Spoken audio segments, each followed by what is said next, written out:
Hello friends and welcome back. I have a little helper with me today because she didn't feel like napping during filming time, so it's bring your kid to work day. Anyways, something you might or might not know about me, because I've only talked about it a couple times here on my channel, and that is my financial journey. But the long story short of it is in 2016, my husband and I were financially kind of a mess, to be honest. We've been living together for over a decade. We've made a lot of bad financial decisions, and we had lots of debt between credit card debt, student loans, car payments, and no savings. We spent sort of recklessly and we had no real plan or budget.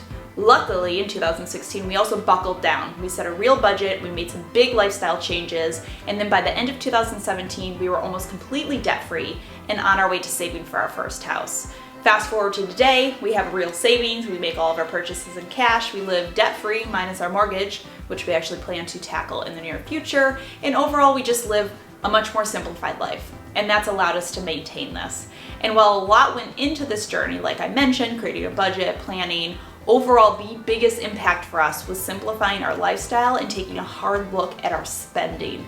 There were so many places that money was literally just flowing out of our accounts. So today I want to share some of the main things that we used to waste money on that we don't anymore. I also want to remind you that if you currently spend money on any of these things, this is 100% not meant to shame you in any way because girl, this is like my list. So these are all things that I've spent money recklessly on. One of the most important steps that I have found to financial freedom is letting go of the embarrassment for your current financial mistakes. That embarrassment makes it impossible for you to face them, tackle them, and beat them. So no shame if you overspend in any of these categories. I hope instead that this video inspires you to say, I can cut back there too. So let's get started. All right, let's start with the obvious things that we cut from our budget. These are the things you've probably heard a lot of people talk about before when it comes to saving. But I will share some of my additional tips along the way. So the first one is eating out or getting takeout. I feel like this is pretty much on everyone's list when it comes to cutting back on expenses because, well, it adds up fast. But I also know it's a very hard habit to drop because I had to do it myself. So my best tip for doing this is don't go cold turkey. Start small. If you typically eat out or get takeout 5 times a week, don't say you're only gonna do it 1 time a week. Start by cutting back to just 3 at first. And once 3 is normal, cut it back again. If you usually get lunch every day, start packing it 1 to 2 days a week until that's a habit, then go up to 3 to 4 times a week. All right, number 2 is fast fashion. If you don't know, fast fashion is the type of clothing that's cheaper, trendy, usually out of style within a few years. And honestly, shifting away from fast fashion has been amazing, not just for my wallet, but also for my closet, because I no longer have a closet that's bogged down with mediocre pieces. Now I really just focus on buying timeless classic pieces. I've shifted away from buying things because it was a great deal, because it was super trendy. I thought that it'd be great for a specific event, and I focus more on getting things that were 1, practical, meaning I could wear them on most days, not something for a special occasion, or things that were overly trendy. 2, things that were versatile, so I really look for pieces that can match tons of different things. And honestly, pretty much altogether, I avoid getting anything if it can only be worn like a single way. If I can't wear it multiple ways, it's not worth it.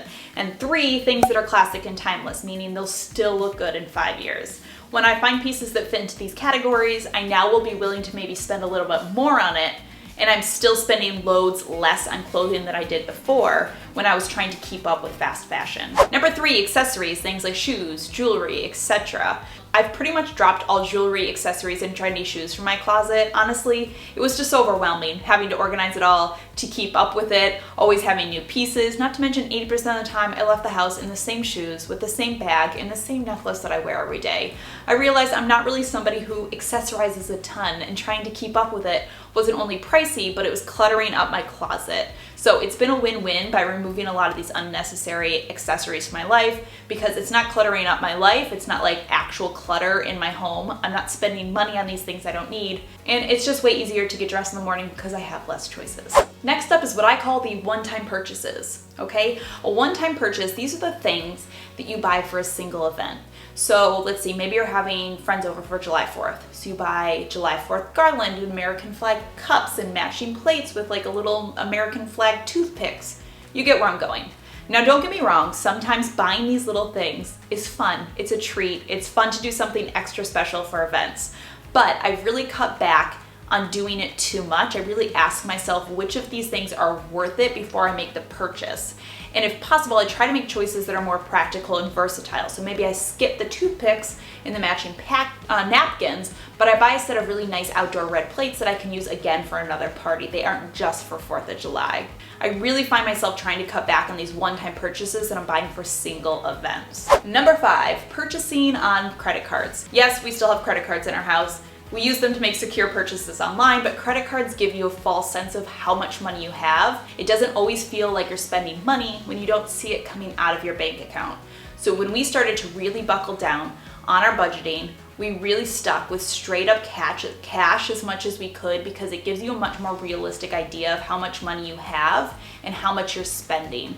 We also never justify making big purchases on credit cards. We always wait until we have the actual cash for an item to buy it. All right, we are on to number 6, and that is anything with interest or anything that's financed. Like credit cards, things that can be financed and carry interest are a kind of slippery slope.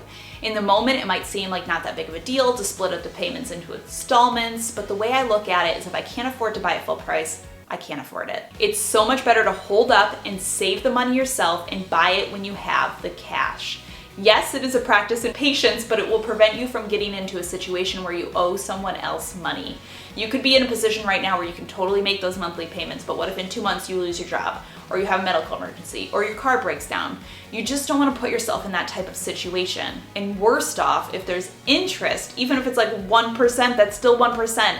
You're never getting that money back. Number 7, monthly subscriptions. This day and age loves to lock you into monthly subscriptions. I mean, the amount of things that we are monthly subscribed to is crazy. Things from iPhone apps to website memberships, gym memberships, subscription boxes, meal delivery, TV, movie apps, music streaming.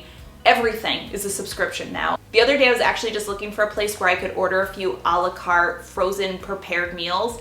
Every single one of them wanted me to sign up for a weekly subscription. And I'm not against subscriptions. I have some that I use all the time and they really save me money, so I'm not knocking that.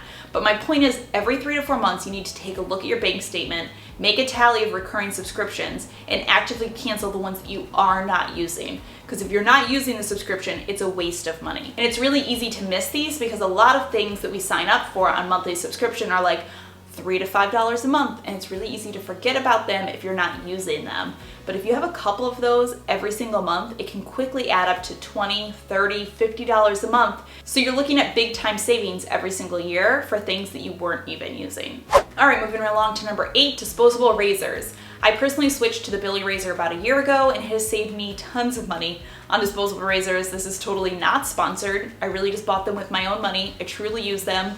It's $9 for the starter kit, and then it's just $9 for each 4-pack of razors every single month. They set it up to get auto shipped. I get one every 3 months. I spent way more money than that when I was using disposable razors from the pharmacy. Number 9 is the second grocery trip. The second grocery trip. Do you know what this is? So I'm a meal planner, meaning I plan all of our meals for the week ahead of time, and then I build my grocery list around that. I have an entire video, so I'll link that down below if you're interested on how I do this. It saves me tons of money and tons of time.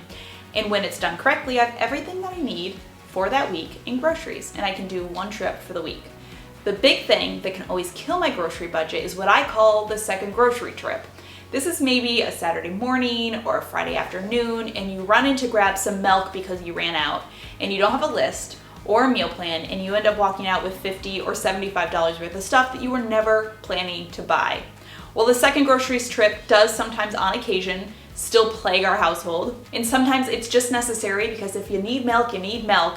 I do try to avoid the second trip like the plague because I know how much it can add up. All right, number 10 is being disorganized. Hands down, learning to be more organized has saved me money, so much money, because who has ever bought something thinking that you were out of it only to get home and realize you already had it? Or who has ever bought something that you know you already own just because you can't find it?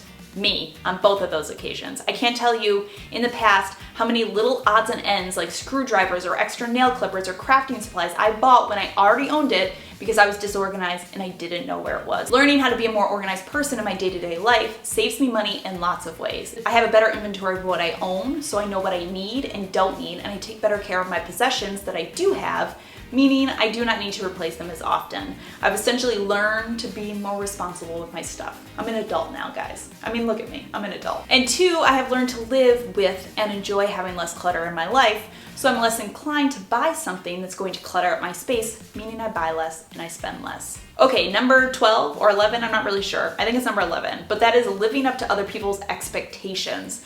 We have all done things before simply because we were trying to live up to someone else's expectations, whether we bought a really cute dress for a wedding because we wanted to look super great, or we rushed to decorate our house so it would look good for guests. We spent money trying to recreate something that we saw on social media. Guys, we are all guilty. We have all done this at some point. I don't care who you are. There's no shame in it. I've done it a lot. And honestly, I'll probably do it again at some point in my life because it's very easy to fall into this trap, but the goal is to try to cut back on this. The best way I found to combat this is just to be straight up honest with yourself. It helps if you have a spouse or friend to talk to about it. I talk with my husband about it all the time, but you can totally do this with yourself. When you were reviewing your monthly purchases, own up to the stupid things that you bought every single month. Acknowledge it. Yeah, I bought that fancy XYZ because I wanted to look good in front of ABC, or I thought that it would make me feel cooler if I bought this, or I know so-and-so has it. Just own up to it. The best hack for stopping overspending is owning up to when you buy things that you didn't need instead of making excuses for them. Like I said at the beginning, it's all about just like letting go of that embarrassment, being like, that was stupid, I bought that for a stupid reason. I hope that I won't do that again. Next on the list is buying out of boredom. I have spent money out of boredom so many times in my life, you guys. I'm not above this at all. And honestly, it's a lot like the previous one where it's probably something I'm gonna do again at some point, but it's just about keeping tabs on it, checking in with yourself so it doesn't become a habit. I've spent money to go out to a bar or restaurant because I was bored, just popped into Home Goods to see what was happening and waste some time, or did a Target run for fun. I mean, listen, I suffered awful pregnancy insomnia during the middle of quarantine when we were not leaving the house. There was definitely some boredom purchases made. And listen, at the end of the day, there will always be some boredom purchases in our life, but I really just try to make a conscious effort not to use money to cure boredom. I literally avoid going into stores without a very specific need. I don't just window shop. And even when I'm in the shop, I try not to browse aisles because that's when you end up with what you don't need. I try to stick with what I meant to go in there for, but just try to be aware of if you're spending due to boredom or not, and that'll really help you start to keep that in check. Another thing I've cut back spending money on is spending money based on other people's lives. So let me explain what I mean here. It is very easy to find yourself making choices based on what other people are doing and assuming that's the right or the best thing to do. So here's a few examples what I mean. You follow someone on Instagram who uses essential oils and she preaches the healthy benefits of it. And now you suddenly feel like you need to switch to all essential oils in your home. And this is not a knock at essential oils. I'm just saying it can become very overwhelming very quick. You're looking at everything in your home. You have to get rid of all of your cleaners. You have to switch to all essential oils. It becomes, you see how that becomes this rabbit hole. Number two, your neighbor only eats organic, everything. Talks about how great it is, how she only will buy organic. And suddenly you find yourself buying only groceries labeled organic. Or maybe a mom from your play group buys fancy wool jackets for her kids because they are so much more warmer and sustainable. And suddenly you feel like your Old Navy jacket for your kid just isn't good enough. You can be so easily influenced into spending money that doesn't always make sense for us. And listen, I'm not saying there's anything wrong with wool jackets and organic food. They're both great choices, but it doesn't mean you have to get them if it doesn't make sense for your budget. This influence isn't going to go away. Even if social media disappeared tomorrow, we're still going to be influenced by neighbors, friends, and acquaintances. So we have to learn to stop trying to make choices based on someone else's life and instead learn to say, that works really good for her and her family. I'm glad she's found something that works for her, but it isn't the right choice for me and my family. Just because something's right for someone else does not mean doing it differently makes what you're doing wrong. All right, my friends, that does it. That is my list. I think it was 14 things, 13 things. I never keep count, and then I always get to the end of my videos. I'm like, it was more than 10, but less than 15. Like I said at the beginning of this video, I hope that this inspired you to maybe think of one or two other places that you can cut back from your budget. And again, none of these things are just like, you just do it and it's forever. I learned how to cut a lot of these things from my budget, but it's still something I constantly have to keep myself in check about, and I'm not always doing it perfectly, and I still make stupid purchases here and there, but it's one of those things that I like to just keep in check with myself. But that does it for today's video. As always, thank you so much for stopping by and watching. I will put a few other of my financial videos down below, as well as our post about how we paid off our debt and how we budget and all of that sort of stuff if you have questions about that. But that does it for this video, and I will see you all in my next video.